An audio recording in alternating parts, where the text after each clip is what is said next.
Today, I stand on the firmest negation side of the resolution. The USFG should create a policy in which nonviolent offenders serving prison time would be eligible to apply for early release based on specific criteria. My contentions are that they still committed a crime and they can just stay in jail and they might escape from the specific criteria the affirmation provides. So my first contention is that even though they weren't violent, they still committed a crime, and that's no excuse for them to leave jail early. They deserve to be in prison as long as the people that have hurt people, because they might still steal stuff if they're let out early, because they'll go like, oh, I don't have such bad consequences, I'll just continue stealing. Not so bad. And if they get paid for getting out of jail, they might still steal because they might have a lot of money.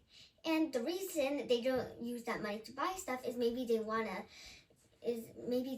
like keep it, to make them seem I'm very rich. Or maybe they can't buy something that's on stores because too many people bought it, but they saw someone that had it and wanted to steal that item. The second contention is that they might escape from the specific criteria. See, it's a camera or maybe a watch system of some sort. Basically, that stuff.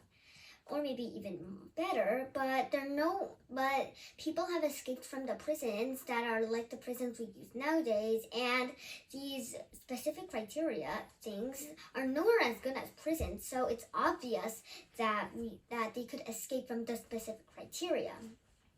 And say if it was a camera, then they could shoot water at it, or maybe they could plug out the batteries, like that stuff. My third contention is about how we can just let the people stay in jail until their rightful time is up. We could calculate how much their damage their crime actually cost to figure out exactly how much time they would stay in jail.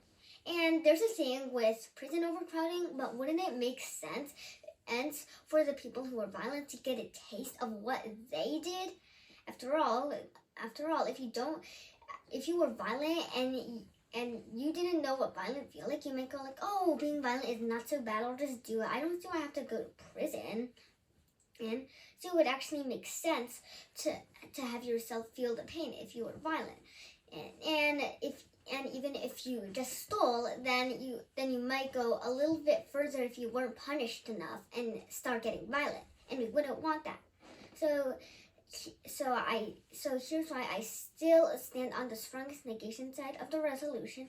The USFG should create a policy in which nonviolent offenders serving prison time would be eligible to apply for early release based on specific criteria.